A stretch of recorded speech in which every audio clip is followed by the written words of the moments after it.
والسلام على سيد الأنبياء والمرسلين وعلى آله وأصحابه أجمعين. أما بعد، فأعوذ بالله من الشيطان الرجيم.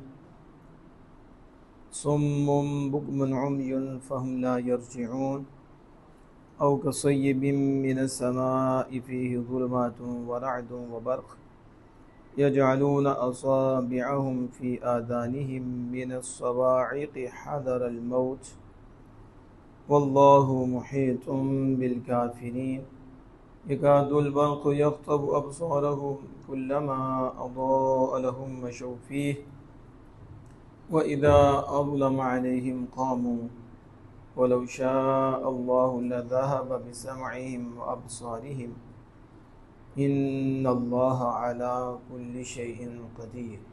صدق الله مولانا العظيم. إن الله وملائكته يصلون على النبي يا أيها الذين آمنوا صلوا عليه وسلموا تسليما. الصلاة والسلام عليك يا سيدي يا رسول الله وعلى آلك وصحابك يا سيدي يا حبيب الله. الصلاة والسلام عليك يا سيدي يا نبي الله وعلى آلك وصحابك يا سيدي يا نور الله. الصلاة والسلام عليك يا سيدي يا خاتم المعصومين وعلى آلك وصحابك يا سيدي يا خاتم النبيين. مولاي صل وسلم دائما أبدا على حبيبك خير الخلق كلهم فإن من جودك الدنيا وضرتها ومن علومك علم اللوح والقلم. مولاي صل وسلم دائما أبدا على حبيبك خير الخلق كلهم منزه عن شريك في محاسنه فجوهر الحسن فيه غير منقسم. مولاي صل وسلم دائما أبدا على حبيبك خير الخلق كلهم هو الحبيب الذي ترجى شفاعته لكل هول من الأهوال مقتحم. مولاي صل وسلم دائما أبدا على حبيبك خير الخلق كلهم وكلهم من رسول الله ملتمس غرفا من البحر أو رشفا من الديم. مولاي صل وسلم دائما أبدا على حبيبك خير الخلق كلهم. يا رب بالمصطفى بلغ مقاصدنا واغفر لنا ما مضى يا واسع الكرم. مولاي صل وسلم دائما أبدا على حبيبك خير الخلق كلهم. يا رب بالمصطفى بلغ مقاصدنا واغفر لنا ما مضى يا واسع الكرم. مولاي صل وسلم دائما أبدا على حبيبك خير الخلق كلهم. خالق کائنات مالک کائنات جل جلالہ کے فضل و کرم اور اس کی توفیق سے جمعۃ المبارک کی مبارک گھڑیوں میں اس کے حضور حاضری کا شرف حاصل ہو رہا ہے. اللہ جل وعلا سے شرف ایسی عزتیں ہمیں زندگی کے آخر لمحات تک نصیب فرمائے. قرآن مجید برہان رشید کی سورہ بقرہ کی تفسیر جاری ہے. اللہ جل وعلا ہمیں جاری رکھنے کی توفیق عطا فرمائے. قرآن کے نور سے ہمیں اپنے ظاہر اور اپنے باطن کو آراستہ کرنے کی توفیق عطا فرمائے. خالق کائنات جل جلالہ نے منافقوں کی مثال اس شخص سے دی کہ جس نے آگ جلائی اور ارد گرد کا ماحول روشن ہو گیا. خالق کائنات جل وعلا تو پھر اس کی آنکھ لے گیا اور انہیں طریقوں میں چھوڑ دیا. انہیں کچھ نظر نہیں آتا, انہیں کچھ نہیں سوچتی.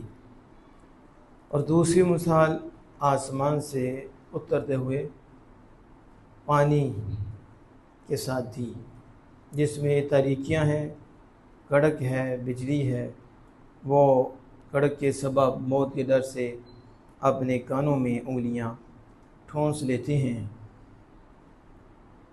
تو ان دونوں مثالوں کا تجزیہ، پہلی مثال ان لوگوں کی ہے جو دل میں یقینی طور پر اسلام کے منکر تھے اور کسی دنیاوی غرض اور مصلحت کی وجہ سے مسلمان بن گئے تھے، وہ قطعی کافر تھے، زبان سے کلمے کا اظہار کرتے تھے اور دل میں کفر رکھتے تھے۔ میں ان کی مثال ان لوگوں کی طرح ہے، اس کی طرح جس نے آگ جلائی، روشن ماحول ہوا تو پھر ان کی آنکھ لے گیا اور انہیں کچھ نظر نہیں آتا، تاریکیاں ہی تاریکیاں۔ اور دوسری مثال ان منافقین کی ہے جو شک اور تذبذب میں مبتلا تھے، ڈگمگا رہے تھے، کبھی ادھر کبھی ادھر، اسے کہتے ہیں ڈاواڈول۔ یہ بولتے ہیں بس ادھر پتہ کوئی نہیں کس ٹائم ادھر ہے کس ٹائم ادھر۔ کیسے ہیں یہ تذبذب کا شکار ہے اور شک میں مبتلا ہے۔ زکوٰۃ اور مالی غنیمت کو دلی رغبت سے قبول کیا، بڑی خوش دلی سے، لیکن اسلام کی خاطر جہاد کی آزمائشوں کو قبول کرنے کے لیے تیار نہ تھے۔ لیکن یہ تھا ان کا تذبذب اور یہ تھا شک۔ مال آتا تو خوش دلی سے قبول کر لیتے، مال غنیمت آتا تو خوش دلی سے قبول کرتے، زکوٰۃ کا مال آتا تو خوش دلی سے قبول کر لیتے، لیکن جب جہاد کی بات آتی، جب جہاد میں تو آزمائشیں، ظاہر ہے مال بھی جاتا ہے، جان بھی جاتی، تکلیفیں آتی ہیں، مصیبتیں آتی ہیں، تو اس کو قبول کرنے کے لیے یہ تیار نہیں تھے۔ تو ان کی پھر مثال ان دو منافقوں کے ساتھ ہی جو بعد میں اسلام لے آئے اور انہوں نے اسلام قبول کر لیا، یعنی روشنی ہوئی تو چل پڑے اور اندھیرا ہوا تو کھڑے رہ گئے، مال ملا، مال غنیمت آیا قبول کر لیا، زکوٰۃ ملی قبول کر لیا، جب جہاد کی بات آئی تو پھر اسے قبول نہیں کیا، یوں سمجھے کہ روشنی ملی تو اس میں چلے اور اندھیرے میں کھڑے رہ گئے۔ تو اللہ چاہتا تو آنکھ لے جاتا، اللہ چاہتا کان لے جاتا، اللہ چاہتا بصارت لے جاتا، وہ مالک ہے، لذهب بسمعهم وابصارهم ان اللہ علی کل شیء قدیر، بے شک اللہ ہر چاہے پر قادر ہے۔ یہ یاد رکھیں، منافقوں کا جو وجود تھا وہ رسول اکرم صلی اللہ علیہ وسلم کی ظاہری حیات میں ہی ممکن تھا۔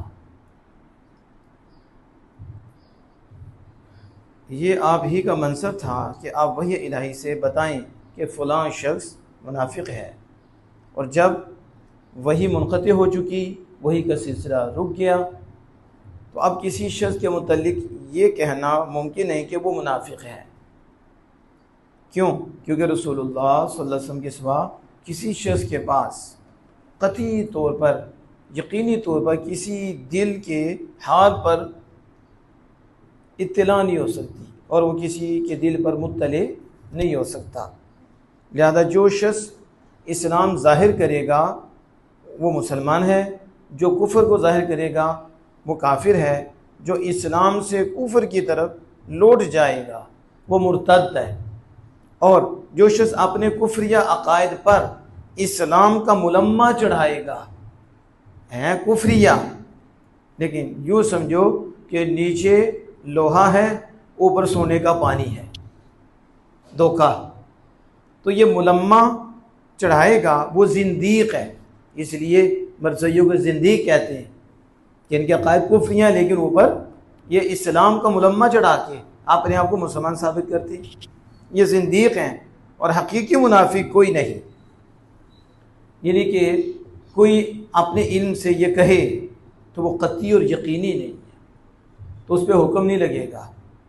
وہ جانتا ہے کہ میں منافق ہوں، کہ وہ منافقت کر رہا ہے، لیکن اب دوسرے کے پاس تو وہی کا سلسلہ ہی نہیں، وہ سید عالم صلی اللہ علیہ وسلم پہ ختم ہو چکا، اور وہی آپ صلی اللہ علیہ وسلم پہ وہی کا سلسلہ رک گیا۔ اب اس کے بعد تو وہی وہ کسی پہ آ نہیں سکتی، اسی قطعی طور پر کو کہہ نہیں سکتا کہ یہ حقیقت میں منافق ہے۔ تو اب بس اسلام اور کفر اور پھر ارتداد، یا پھر وہ بے ایمان جو اپنے عقائد کفریہ پر اسلام کا ملمہ چڑھا کر ثابت کرتے ہیں کہ ہم تو مسلمان ہیں، وہ زندیق ہیں، لہٰذا ان کی سزائیں ہیں پھر۔ حالانکہ منافق کو یہاں سزا نہیں ملی، کیونکہ اس نے اپنے آپ کو چھپایا ہوا تھا، زبان سے اسلام ظاہر کرتا تھا، اس کی آخرت میں سزا بڑی سخت ہے، لیکن اب یہ قطعی طور پر نہیں کہہ سکتا۔ اس لیے حقیقی منافق کا پتہ لگانا ممکن نہیں ہے۔ ہاں، عملی منافق ہے، جو شخص بے عمل ہو تو عمل کے اعتبار سے اسے منافق کہا جاتا ہے، کہ اس کا عمل جو ہے یہ منافقوں والا ہے، تو اسے عملی منافق کہا جاتا ہے، عقیدے کا نہیں۔ اب ذرا آپ توجہ فرمائیں، جس کی طرف میں آپ کو لے کے جانا چاہتا ہوں۔ فرمایا صم بکم عمی فہم لا یرجعون، یہ بہرے ہیں، گونگے ہیں، اندھے ہیں، یہ لوٹیں گے نہیں۔ اب کیا ان کے کان نہیں تھے، ان کی زبان نہیں تھی، اور بولنے کی طاقت نہیں تھی؟ کان تھے تو سننے کی طاقت نہیں تھی، اور ان کے یہ جو آنکھ تھی دیکھنے کی قوت نہیں تھی؟ نہیں، سب کچھ تھا، کان بھی تھے، بولنے کی قوت بھی تھی، سننے کی قوت بھی تھی، زبان تھی تو بولنے کی قوت، بولتے بھی تھے، سنتے بھی تھے، اور اس آنکھ سے دیکھتے بھی تھے۔ اس کے باوجود خالق کائنات جل وعلا فرماتا ہے کہ بہرے ہیں، اور یہ گونگے ہیں، اور یہ اندھے ہیں، فہم لا یرجعون، نہیں لوٹیں گے۔ اب سمجھو پھر اللہ عز و جل کیا بتلانا چاہتا ہے، اور مالک ہمیں کیا سبق دینا چاہتا ہے، کہ کان وہ نہیں کہ جو سنے، اور آنکھ وہ نہیں جو دیکھے، اور زبان وہ نہیں کہ جو بولے۔ آنکھ وہ ہے جو حق دیکھے، اور آنکھ ہی وہی ہے جو حق دیکھے، اور کان بھی وہی ہے جو حق سنے، اور یہ زبان بھی وہی ہے جو حق بولے۔ جو زبان حق نہ بولے گونگی بن جائے، رب کے ہاں وہ گونگی ہے اور وہ گونگا ہے، اور جو حق کو نہ دیکھے آنکھ رکھنے کے باوجود اللہ کے ہاں وہ اندھا ہے، اور وہ کان جو سنے لیکن حق نہ سنے، تو کان ہوتے ہوئے بھی اللہ کے ہاں وہ کان نہیں ہے، کیونکہ مالک نے بتا دیا کان بھی وہی ہیں جو ہماری بات کو قبول کرتے ہیں، اور نگاہ بھی وہی ہے جو ہماری بات کو دیکھتی ہے، اور اس کی زبان بھی وہی ہے جو ہماری بات کرتی ہے اور جو حق کو بیان کرتی ہے۔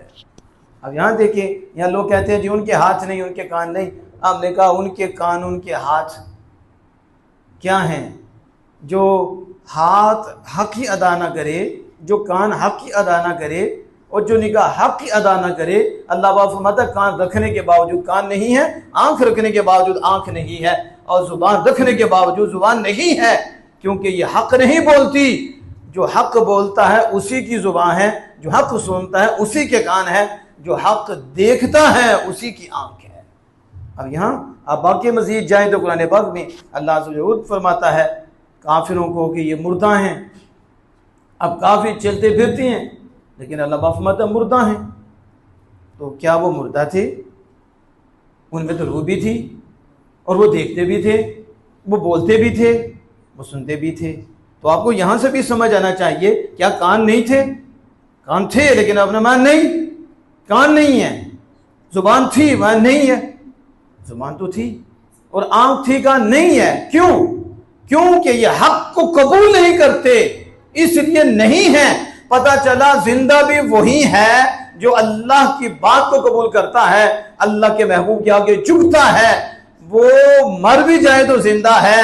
یہ کافر زندہ رہے بھی تو زندہ رہتے ہوئے برحمتہ برتا ہے، کیونکہ زندگی اس چیز کا نام نہیں ہے کہ دو ٹانگوں کو چل پڑے، اور زندگی اس چیز کا نام نہیں ہے کہ کھائے پیے۔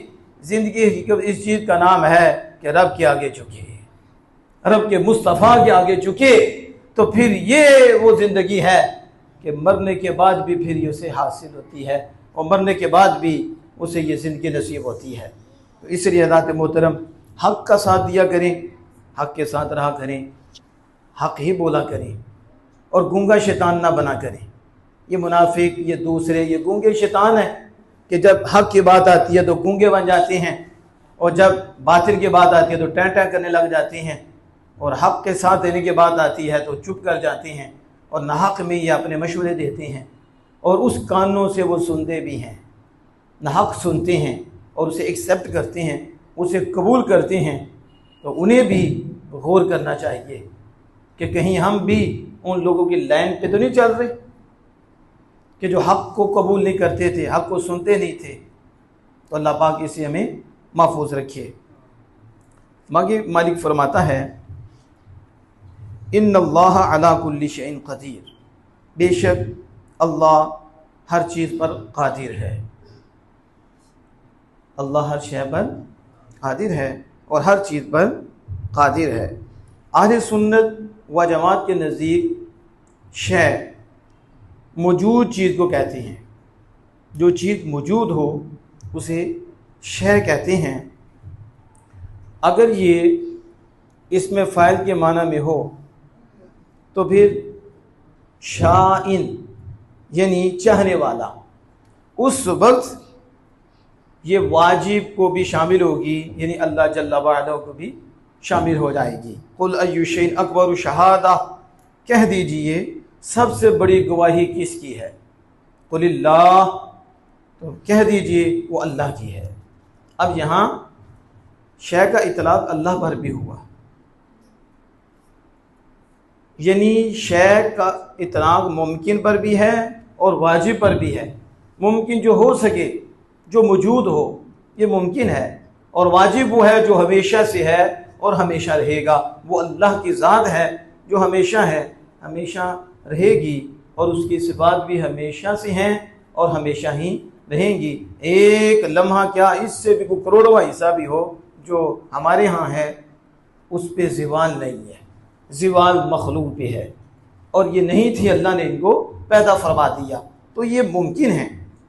تو اہل سنت جماعت کے نزدیک شے کا معنی ہے موجود، اور پھر شائن کے معنی میں بھی آتا ہے چاہنے والا، پھر واجب کو بھی شامل ہو جائے گا، اور دوسرا معنی ہے جس کا وجود چاہا گیا ہو، اسے عربی میں کہتے ہیں مشیء وجودی، جس کے وجود کو چاہا گیا ہو، چاہے وہ موجود ہو فی الحال اور چاہے وہ موجود مستقبل میں ہو، یعنی ابھی وہ پیدا ہو جائے یا پھر مستقبل میں پیدا ہو، دونوں کو شامل ہوگا کہ شے اس کو کہتے ہیں جس کے وجود کو چاہا جائے، بس جس کا وجود چاہا جائے۔ ان اللہ علی کل شیء قدیر، بے شک اللہ ہر شے کا خالق ہے۔ ان اللہ علی کل شیء قدیر، بے شک اللہ ہر موجود چیز پر قادر ہے، یعنی اللہ پاک ارادے میں جب ارادہ کرے تو یہ ہو جاتی ہے، یہ مالک کے ارادے کے تحت ہے، یعنی جب چاہے گا ہو جائے گی، مستقبل میں بھی اور ابھی بھی چاہے تو ابھی ہو جائے گی، یعنی کہ وہ ہر موجود چیز پر قادر ہے، یعنی جو ہو سکے، آسان کر رہا ہوں، جو ہو سکے اس پر وہ قادر ہے، چاہے ابھی ہو چاہے مستقبل میں ہو۔ جو ناممکن چیز ہو، جو نہیں ہو سکتی، اس کا ارادہ اللہ پاک نہیں فرماتا۔ یہ اور آسان کر رہا ہوں، یہ کہ علماء کی ٹرمز ہیں، بہت مشکل ہیں، تو یہ سمجھانا بھی ہمارا کام ہے، تو اس لیے آسان کر رہا ہوں کہ جو ہو سکے اس کا ارادہ فرماتا، ارادہ فرماتا تو ہو جاتی ہے، چاہے ارادہ فرمائے یا نہ فرمائے۔